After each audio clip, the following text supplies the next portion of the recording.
ជំរាបសួរបងប្អូនទាំងអស់គ្នាថ្ងៃនេះខ្ញុំមកបង្ហាញនៅ app មួយសម្រាប់បងប្អូនទាំងអស់គ្នាដែលចង់កាត់ logo ចេញពីអាវរបស់យើងនៅក្នុង AI បាទឥឡូវបងប្អូនចាប់ផ្ដើមចូលមើលទាំងអស់គ្នាបាទកន្លែងនេះគឺយើងវាយភាសាអង់គ្លេសដើម្បីចូលទៅ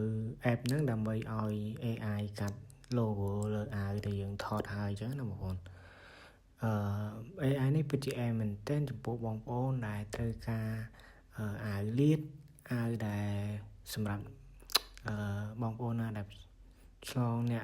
ធ្វើជាកម្មលក់អាវលក់អីអញ្ចឹងវាជាប់ logo អ្នកដេកអីចឹងណាបងប្អូនឥឡូវយើងអាចកាត់បានហើយបងប្អូនមែនទែនចំពោះ AI នេះអញ្ចឹងឥឡូវចាប់ផ្ដើមចូលមួយទៀតដើម្បីឲ្យ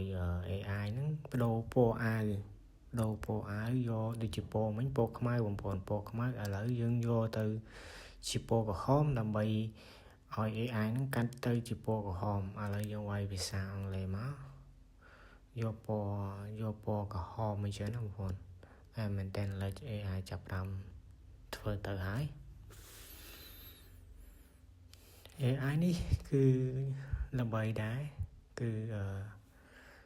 គឺចូលចិត្តប្រើវាដែរប៉ុន្តែបើបងប្អូនណាដែលដឹងបងប្អូនណាដែលមិនតាន់ដឹងអាចមើលក្នុងវីដេអូនេះបាន